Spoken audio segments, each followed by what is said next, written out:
semua fans Manchester United, jangan lupa ya subscribe channel Winning Eleven Berita Man United ya. Karena di setiap hari Seninnya, kita akan mengadakan giveaway 1 jersey bagi subscriber beruntung. Dan jangan lupa like, komen yang menarik, dan jangan lupa cantumkan IG kalian di komentar. Semoga beruntung. Glory Glory Man United. Siapa bilang Cristiano Ronaldo nggak bisa pressing?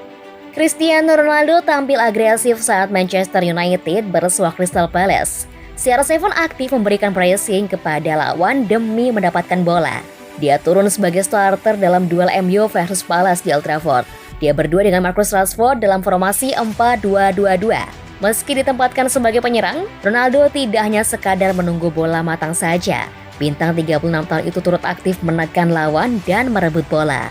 Squawka mencatat, Cristiano Ronaldo berhasil memenangkan duel perebutan bola sebanyak 3 kali di sepertiga lapangan lawan. Jumlah itu adalah yang paling banyak ketimbang pemain manapun sepanjang 2 kali 45 menit. MU berhasil menundukkan Crystal Palace 1-0 di akhir laga. Gol sematawayang tim tuan rumah dicetak Fred pada menit ke-77. Kendati gagal mencetak gol, Ronaldo mendapat banyak pujian atas performanya di lapangan. Para penggemar terutama puas karena CR7 kini lebih agresif menekan lawan. Ronaldo sebelumnya mendapat kritikan karena dianggap malas melakukan pressing semenjak tiba di MU musim ini. Dia hanya mampu menangkan duel di sepertiga lapangan lawan sebanyak 3 kali selama era manajerial Ole Gunnar Solskjaer. Kedatangan Rangnick sebagai manajer MU mengubah gaya permainan Ronaldo.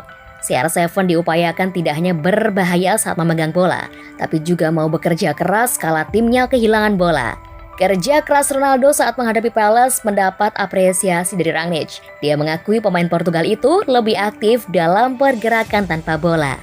Kami ingin bermain dengan 2 penyerang, terutama di tengah. Ngomong-ngomong, Cristiano Ronaldo bekerja keras saat tanpa bola. Saya salut, ujar Rangnick selepas duel MU versus Palace.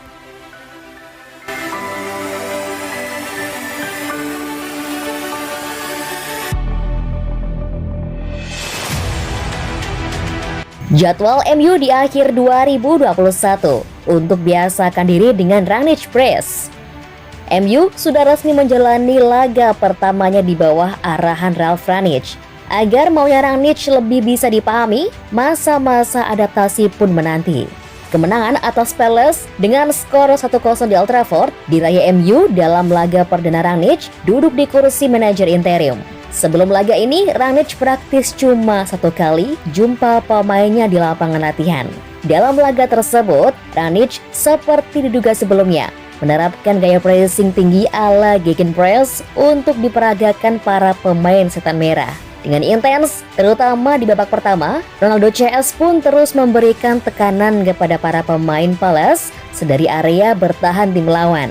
Perkara adaptasi ini memang beberapa kali disebut-sebut oleh para pandit atau komentator saat melihat Rangnick-nya MU. Tak sedikit yang memprediksi gaya main setan merah akan membaik setelah lebih memahami filosofi si manajer.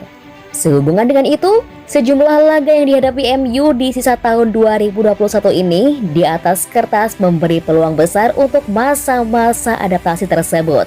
Selain Liga Champions, MU sudah dipastikan lolos. Lawan-lawan lain yang akan dihadapi di Liga Primer sampai akhir tahun kesemuanya adalah di papan menengah ke bawah. Jadwal MU sampai akhir tahun 2021.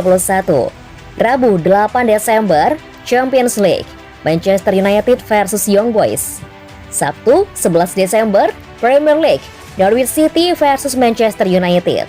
Selasa 14 Desember, Premier League, Brentford versus Manchester United. Sabtu 18 Desember, Premier League, Manchester United versus Brighton and Hove Albion. Senin 27 Desember, Premier League, Newcastle United versus Manchester United. Dan Kamis 30 Desember, Premier League, Manchester United versus Burnley.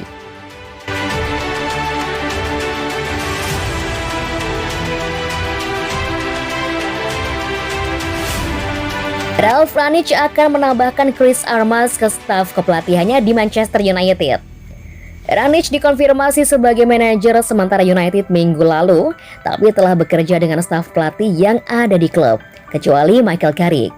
Mike Phelan dan Kieran McKenna tetap bertahan setelah keluarnya Ole Gunnar Solskjaer. Kedatangan Armas akan diumumkan dalam beberapa hari mendatang.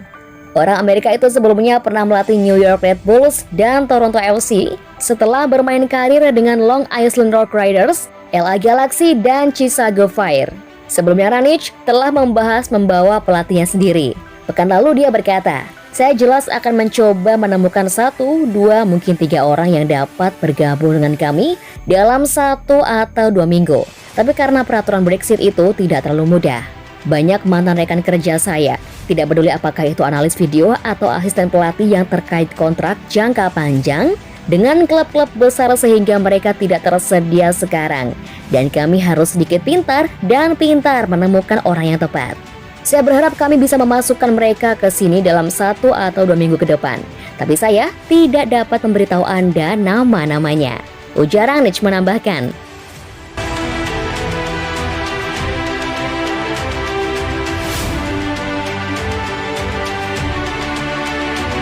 Dipercaya Ranić, Diego Dalot siap pertahankan tempatnya di skuad utama MU. Sebuah asa dilapungkan Diego Dalot. Bek asal Portugal itu siap berjuang untuk mempertahankannya di starting 11 Manchester United. Dalot memang jarang mendapatkan jam bermain di skuad MU karena Solskjaer lebih suka memainkan Aaron Wan-Bissaka di lini pertahanannya. Dalot mengakui bahwa dia sempat mengalami kesulitan ketika tidak diberi kesempatan bermain. Namun Dalot menegaskan bahwa dia terus bekerja keras untuk mendapatkan kesempatan itu. "Saya rasa situasinya tidak pernah mudah ketika Anda tidak memulai 11. Situasinya menjadi sulit ketika Anda tidak banyak bermain. Namun tugas kami sebagai pemain adalah harus terus siap. Saya rasa saya melakukan pekerjaan yang fantastis di luar lapangan sejauh ini," kata Dalot. Dalot merasa gembira karena dia kini dipercaya Ranić. Dia tidak mau menyia-nyiakan kepercayaan yang diberikan oleh sang manajer. Dia siap bekerja keras agar terus dipercaya sang manajer. Dia ingin bisa terus tampil apik di skuad MU. "Saat ini saya merasa siap jika diberi kesempatan lagi. Saya akan memberikan segalanya ketika saya berada di atas lapangan," ujarnya menambahkan.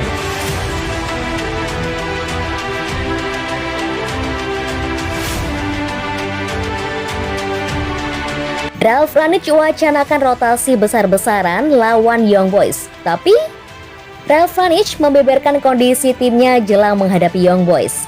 Sang manajer membuka kans untuk melakukan rotasi besar-besaran di laga ini. Pada tengah pekan ini, MU akan kembali beraksi di Liga Primer. Mereka akan berhadapan dengan Young Boys di pertandingan Grup F Liga Champions 2021-2022. MU sudah dipastikan lolos ke fase gugur sebagai juara grup, sehingga MU bisa menurunkan tim lapis 2-nya di laga ini. Ranić mengakui bahwa dia mempertimbangkan untuk melakukan rotasi besar-besaran di laga ini. Ya, itu melakukan rotasi besar-besaran mungkin dilakukan di laga besok, ujar Ranić yang dikutip Manchester Evening News. Ranić menyebut bahwa dia harus melakukan rotasi di pertandingan ini karena dia menganggap MU akan menjalani jadwal yang padat sehingga dia harus mengistirahatkan beberapa pemain mereka. "Kami bisa memainkan banyak pemain kami yang masih fresh karena pertandingan berikutnya adalah kami menghadapi partai tandang ke Norwich. Jadi kami akan membahas ini di Carrington besok. Saya tidak tahu apakah kami bisa memainkan 10 pemain baru yang berbeda. Saya tidak tahu apakah kami punya cukup pemain untuk itu. Namun saya rasa sangat memungkinkan kami bermain dengan beberapa pemain di laga ini." Menurut Ranić, MU sebenarnya punya beberapa pemain yang potensial dimainkan. Namun sayangnya, mereka tidak masuk dalam daftar pemain United di UCL. "Masalahnya saat ini adalah kami hanya bisa memainkan pemain-pemain yang masuk dalam daftar UCL kami. Sebagai contoh, kami tidak bisa memainkan Phil Jones. Saya pribadi ingin memberikannya jam bermain di pertandingan hari Rabu nanti setelah dia pulih dari cedera panjang. Namun sayang, dia tidak masuk dalam daftar kami, sehingga kami harus fokus ke pemain-pemain yang bisa kami mainkan," ujar Ranić menambahkan.